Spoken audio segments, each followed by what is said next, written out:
Good morning students, welcome in Shri success point. आज हम फिर काफ़ी दिनों के बाद 10th क्लास के साइंस को रीस्टार्ट कर रहे हैं। गांव की यात्रा की वजह से काफ़ी दिन हमारा क्लास इस टाइप का बंद था, जिसे आज से फिर हम रीस्टार्ट करने जा रहे हैं और 10th क्लास के साइंस को पहले चैप्टर से स्टार्ट कर रहे हैं। पहला चैप्टर है केमिकल रिएक्शन एंड इक्वेशंस। पहला चैप्टर क्या है?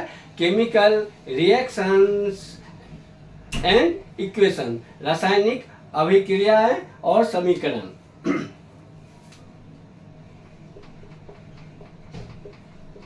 Chemical reactions and equation.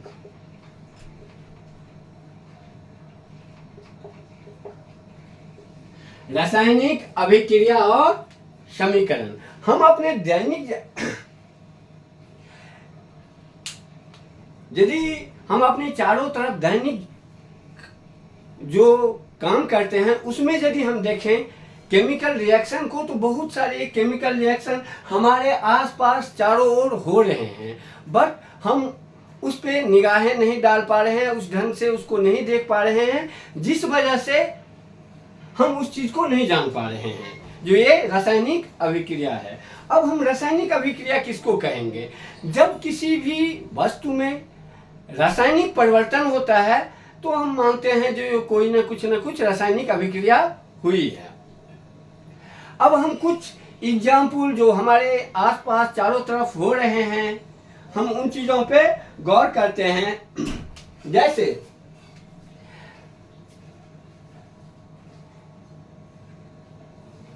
milk left in room temperature during summer। यदि हम गर्मियों में दूध को खुला छोड़ देते हैं बहुत देर तक अपने घर में, तो क्या होता है? गर्मी की वजह से दूध में एक अलग सी गंध सी आ जाती है, उसके कलर भी चेंज हो जाते हैं, दूध फट जाता है। दूसरा केमिकल रिएक्शन, तो क्या होता है? दूध, और जब दूध फट जाता है उसको काफी देर हम रूम टेम्परेचर पे रखते हैं, उसके बाद उसके गुण और स्वभाव, प्रकृति और देखने में, दोनों में परिवर्तन आ जाते हैं। इसी तरह से यदि आयरन को कि यदि तसला है, पेन है, या नेल है, या लोहे का आयरन रॉड है, उसको आप क्या करते हैं? एक्सपोज्ड इन एटमॉस्फेयर।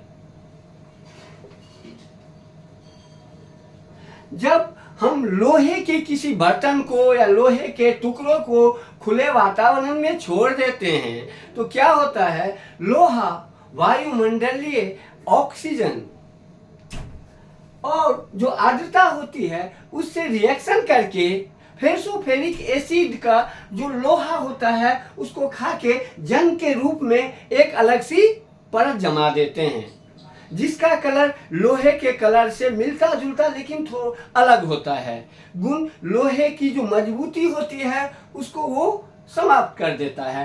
अंगूर का फर्मेंटेशन, और उसके बाद कुकिंग ऑफ फूड। देखिए, जब चावल कच्चा होता है तब उसका कलर देखिए, दांत से चबा के देखिए। उसके बाद जब भोजन पक जाता है, उसको पानी में डाल के आग से हम गर्म करते हैं, तो क्या होता है? चावल का जो पतली पतली चावल होती है वो काफी बड़ी और मोटे हो जाते हैं। जो चबाने पे चावल हमें हार्ड लगता था वो सॉफ्ट और मुलायम लगता है। तीसरा, चौथा, डाइजेशन ऑफ फूड। जो हमारे शरीर में हम लोग भोजन करते हैं वो खाना के रूप में खाते हैं, और जब शरीर के अंदर जाता है तो उसका दहन होता है, पाचन होता है, उसको छोटे छोटे टुकड़े में बांट दिया जाता है, और उसमें जो पौष्टिक तत्व होते हैं, जो हमारे शरीर के लिए आवश्यक तत्व होते हैं, उसे हमारे शरीर एब्जॉर्ब कर लेता है, जिससे हमें काम करने की शक्ति मिलती है, हमारे शरीर का वृद्धि होता है, हमारे अंदर रोग से लड़ने के लिए निरोधक क्षमता पैदा होते हैं, और जो वेस्टेज होते हैं उसे मल के रूप में निकाल दिया जाता है। और थर्ड वन और नेक्स्ट यदि देखें तो रेस्पिरेटरी सिस्टम, जो हम सांस लेते हैं, इसमें भी कहीं ना कहीं इन तमाम एग्जाम्पल को आप देखने पे ये पता चलता है जो इनकी प्रारंभिक अवस्था में कुछ न कुछ परिवर्तन हो जाता है। ये परिवर्तन आखिर क्यों होता है? तो ये रासायनिक अभिक्रिया के, यदि कोई ना कोई रासायनिक अभिक्रिया होती है तभी उसमें चेंज आती है। तो रासायनिक परिवर्तन, जो इसके रासायनिक गुणों में जो परिवर्तन आता है, जिससे ये साबित होता है या ये पता चलता है जो इनके बीच में कोई ना कोई रासायनिक अभिक्रिया होती है। इन ऑल द एबव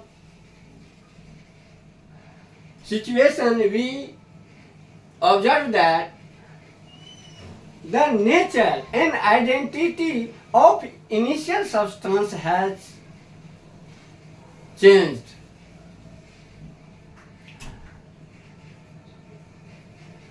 अब हम इन जो ये बदलाव, the change, whatever change in his initial position, it's occur in chemical change occurs clearly.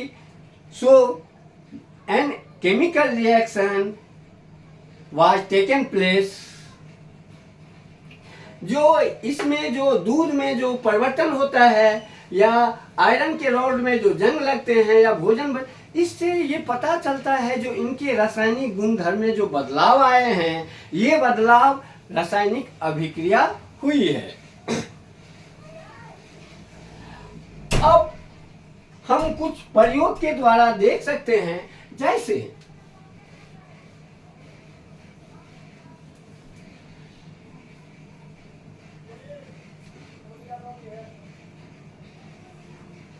अब हम कुछ क्रियाकलाप देखते हैं। मैग्नीशियम को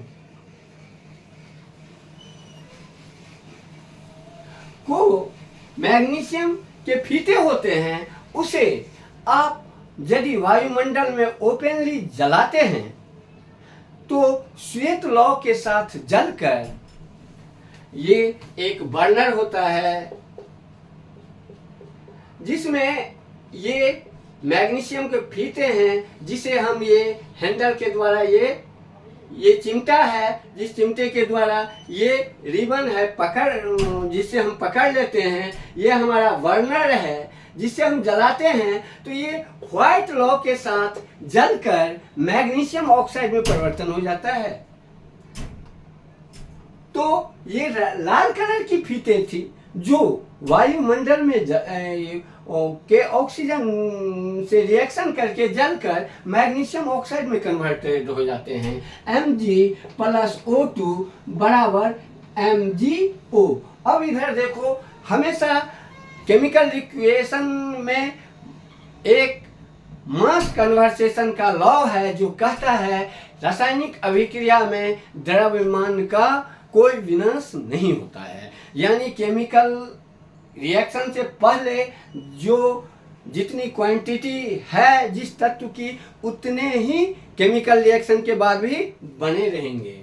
अब हम देखते हैं, यहाँ पे O2 है, यहाँ पे O1 है, Mg मैग्नीशियम एक के एक हैं। तो अब हमें क्या करने पड़ेंगे, इसको बैलेंस करने पड़ेंगे। कैसे बैलेंस होगा? 2Mg लिख देंगे, 2Mg+O2, और यहाँ पे भी 2 लिख देंगे। और इस दोनों को जिसके बीच में रिएक्शन होता है, जिसके अंदर मैग्नीशियम और ऑक्सीजन के अंदर बदलाव आता है, तो ये जो रिएक्शन में भाग होते हैं ये रिएक्टेंट या अभिकारक कहलाते हैं। और जो MgO निकलता है ये प्रोडक्ट के रूप में जाना जाता है, या हिंदी में इसे उत्पाद कहते हैं। मैग्नीशियम और ऑक्सीजन से जलकर मैग्नीशियम ऑक्साइड बनाया, तो मैग्नीशियम ऑक्साइड हो गया उत्पाद, और मैग्नीशियम और ऑक्सीजन हो गए अभिकारक, रिएक्टेंट्स।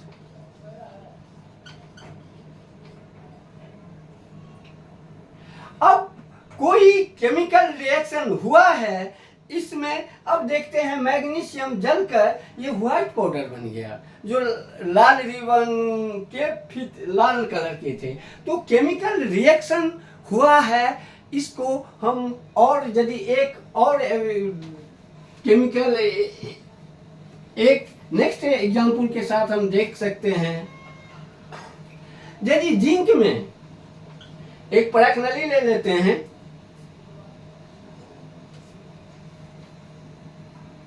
और इसमें शंकुआकार फ्लास्क में यहां कॉर्क को बंद कर देते हैं,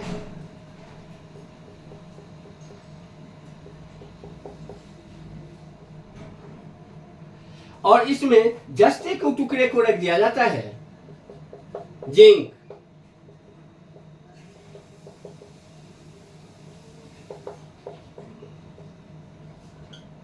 और इसमें ऊपर से यदि हम H2SO4 डालते हैं, Zn प्लस H2SO4, तो क्या होता है, ये रिएक्टेंट बन देता है ZnSO4 प्लस H2O। ये गैस उत्सर्जित हो जाती है और हाइड्रोजन गैस ऐसे में निकलता है, इसमें से हाइड्रोजन गैस का उत्सर्जन होता है।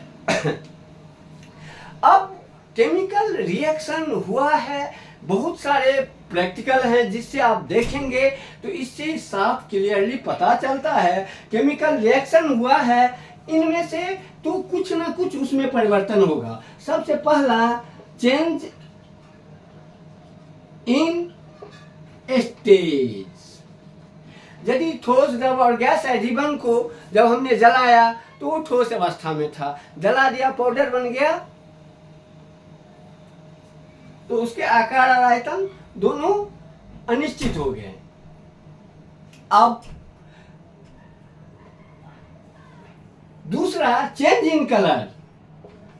यदि कोई अभिक्रिया रिएक्शन हुई है तो उसमें चार चीजें हो सकती है, चारों में से कुछ यदि दिखा रहा है तो आप कहेंगे ये रासायनिक अभिक्रिया है, जिसमें से पहला चीज क्या है, चेंज इन स्टेज, अवस्था में परिवर्तन। दूसरा चेंज इन कलर। तीसरा चीज क्या लिखेंगे, इवेपोरेशन ऑफ गैस और चेंज इन टेम्परेचर।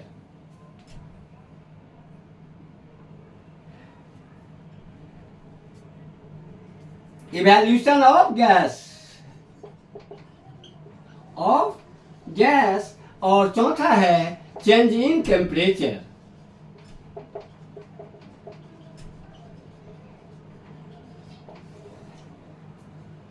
इन चारों में से कुछ न कुछ आपको यदि दिख रहा है, यदि उसके अवस्था में परिवर्तन हुए हैं या उसके रंग में कुछ बदलाव आया है या कोई गैस का उत्सर्जन हो रहा है या उसके तापमान में परिवर्तन आए हैं, इसका मतलब है जो केमिकल रिएक्शन या रासायनिक अभिक्रिया संपादित हुई है।